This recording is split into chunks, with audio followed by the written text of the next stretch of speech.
Bene data bakundwa b'umwami Yesu Kristo, mwese abakurikira izi nyigisho tubahaye ikaze mu biganiro bya Saveur Divine. Ibi biganiro mu bitegurirwa n'abavugabutumwa bwiza batandukanye, akaba ari umuhamagaro ugendera ku ijambo ry'Imana byanditse mu gitabo cy'ubutumwa bwiza uko bwanditswe na Matayo ibice 24 umurongo wa 14. Kandi ubutumwa bwiza bw'ubwami buzigishwa mu isi yose ngo bube ubuhamya bwo guhamiriza amahanga yose, nibwo imperuka izahera ko ize. Ibi biganiro mubikurikira ku channel ya YouTube yitwa Saveur Divine. Tubifurije kugubwa neza. Imana Data ari nayo So ibaha umugisha.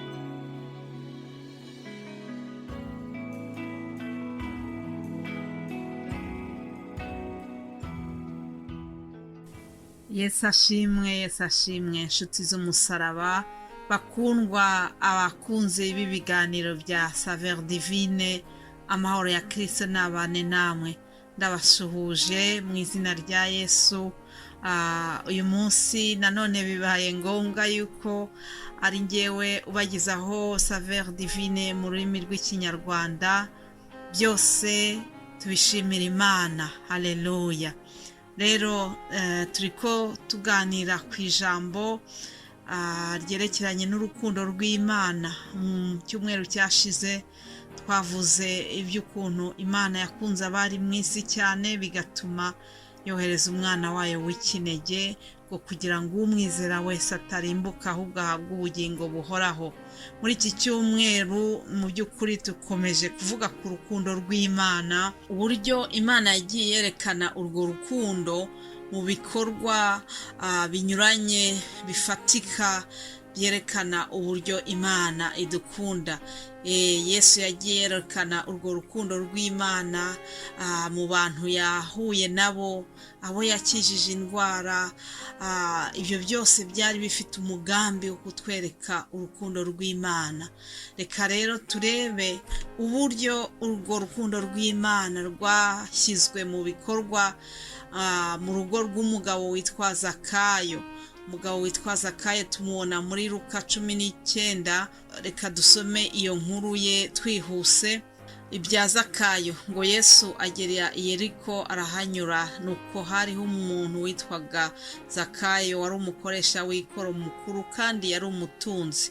Ashaka kureba Yesu ngo amenye uko asa, ariko ntiyabibasha kuko abantu bari benshi kandi ari mugufi. Arirukanka ajya imbere yurira umuvumu ngo amurebe kuko yari agiye kunyuraho.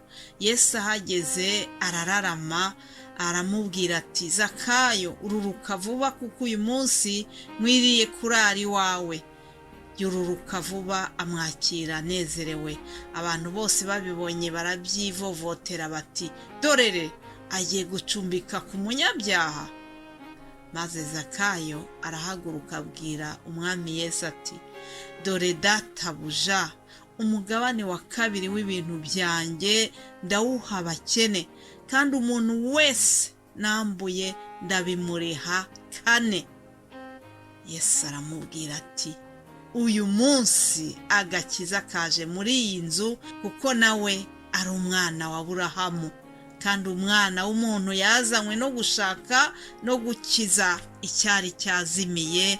Imana ishimwe. Bene data mukurikira ubutumwa, uyu mutwe w'iri jambo tugiye kuganiraho na wise ngo urukundo rw'Imana ruragushaka.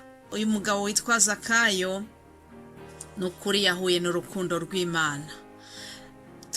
Turabonye yuko Zakayo yari umuntu w'umukire, hanyuma yari afite ngo akanenge kuko ari mugufi. Yaje kumva amakuru ya Yesu, yaje kumva yuko Yesu yagombaga kunyura hariya aho yari atuye muri Yeriko. Hanyuma agira icyifuzo cyo kumubona nawe. iyo Yesu yanyuraga ahantu muri karitsiye rero yabaga ashagawe n'abantu benshi. Nuko rero uyu mugabo aza kugira icyifuzo, nubwo yari umuntu w'umukire, ari umuntu ufite ibikwiriye, ariko hari ikintu yaburaga mu mutima we, hari inyota yari afite yo kubona Imana. Nuko agira icyifuzo cyiza, ashaka ngo kumenya uko Yesu asa, ngo ariko ntiyabibasha kuko abantu bari benshi kandi ngo ari mugufi. Byanyibukije wa mugore nanone wari ufite ikibazo cy'uko yari amaze iminsi arwaye indwara yo kuva, amaze imyaka 12, nawe yarahirimbanye agenda arabyigana mu bantu benshi akora kuri Yesu. Zakayo rero nawe ntabwo yitaye ku bugufi bwe, kubera inyota yari afite yafashe icyemezo cyo kurira igiti kugira ngo abone Yesu. Bene data, mbese inyota ufite yo kureba, yo guhura n'Imana ingana gute? Ndakwifuriza kugira ngo nukuri ugire iyo nyota yo guhura na Yesu. Hanyuma rero urukundo rw'Imana kubera ukuntu ari rwinshi cyane, Yesu nawe yabonye ukuntu Zakayo afite inyota yo guhura nawe, maze ageze munsi y'igiti Zakayo arimo, ngo arararama, aramubwira ati Zakayo ururuka vuba kuko uyu munsi nkwiriye kurara iwawe. Haleluya! Wa muntu wari ugiye agiye kumurunguruka gusa, ibyari ukurunguruka byavuyemo ibintu bikomeye. Yesu ubwe aramwibwirira ati hoya, ntabwo uri bundunguruke gusa, ahubwo turi bwicarane, ahubwo turi busangire. Manuka uyu munsi ndarara iwawe. Bene da, mwibaze umwami w'iki gihugu, umwami Filipo akubwiye ati ngwino ndashaka kurara iwawe. Haleluya! Umwami w'isi n'ijuru yamusabye kujya kurara iwe, maze nakunze Zakayo nawe uburyo yabyakiriye. Icyo cyifuzo Yesu yaramuhaye yacyakiriye neza. Yatandukanye na wa mugabo wo tubona muri Matayo igice 8, ngo uriya mukuru w'abasirikare we Yesu yaramubwiye ngo ashaka kuza iwe kuko yaramusabye ngo aze ajye gukiza umukozi we wari urwaye. Hanyuma uriya mutware w'abasirikare muzi ikintu yaramushubije? Yaramubwiye ngo mwami, ngo ntibinkwiriye yuko winjira mu nzu yanjye, ngo ahubwo tegeka, ngo tegeka gusa, ngo umugaragu wanjye arakira. Ntibinkwiriye yuko winjira mu nzu yanjye. Ariko Zakayo we ntabwo ariko yavuze. Zakayo reka wumve ukuntu yabigenje. Umurongo wa 6 utubwira ngo yururuka vuba amwakira anezerewe. Haleluya! Zakayo yakiriye Yesu anezerewe. Abantu bose ngo babibonye barabyivovotera. Abangaba bivovose reka twe kubatindaho, ahubwo ndashaka kugira ngo dutinde cyane kuri umwifato wa Zakayo, ukuntu yakiriye Yesu anezerewe. Nshuti z'umusaraba, hari abantu Imana yahaye urukundo rwayo ariko ntibarwakira. Muri iyi minsi turimo ya nyuma, abantu benshi bari kugenda banga iby'Imana. Waboha n'akaudiyo k'ubutumwa agahita gata muri pubere atabanje no kukumviriza. Kubera iki? Kubera ko abantu ntabwo bashaka kwakira urukundo rw'Imana.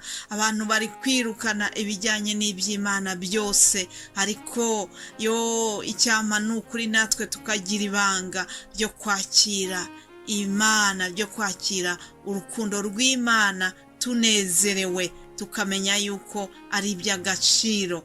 Nuko rero Yesu ajya kwa Zakayo. Amaze kuhagera ibintu byarahindutse. Umurongo wa 9 turabona ko Yesu yamubwiye ngo uyu munsi agakiza kaje muri iyi nzu yawe kuko nawe ari umwana wa Aburahamu. Haleluya, uyu munsi agakiza kaje muri iyi nzu, uyu munsi injira mu munyenga w'urukundo rw'Imana, uyu munsi umva kugira neza kw'Imana, uyu munsi imbabazi z'Imana nawe zakugezeho. Abaho zashe Zakayo we, uyu munsi menya yuko wagize icyifuzo cyiza, washatse Yesu nawe aragushaka. Wateye intambwe imwe, none nanjye nteye intambwe nyinshi ngusanga. Uyu munsi wasogongeyeho, none umenye yuko Uwiteka agira neza. Hahirwa umuhungiraho, hahirwa ugira iryo banga akamenya yuko gushaka Yesu ari iby'igiciro kinini. Uyu munsi uve mu byaha ujye ukora ibyiza. Haleluya. Iyo umuntu yagenderewe n'urukundo rw'Imana, iyo umuntu yahuye na Yesu byanze bikunze ntashobora kuguma uko yarari. Zakayo nawe yarahindutse. Zakayo yagize umutima umenetse, afata icyemezo, aravuga ati databuja, umugabane wa kabiri w'ibintu byanjye ndawuha abakene. Iyo umuntu amaze gusobanukirwa n'urukundo rw'Imana, yifuza gufasha abakene, kuko yifashije umukene ubugurije Imana. Haleluya. Zakayo amaze gufatwa n'urukundo rw'Imana, yaravuze ati umuntu wese nambuye ndabimuriha kane. Haleluya. Reka ndangize ubu butumwa nkubwira rino jambo Yesu yavugiye kwa Zakayo. Aravuga ati umwana w'umuntu yazanywe no gushaka no gukiza icyari cyazimiye. Icyampa nawe ukamenya yuko Yesu yaje agushaka, icyampa nawe ukakira urukundo rw'Imana. Amahoro ya Yesu Kristo nagumane namwe mu izina rya Yesu. Amen.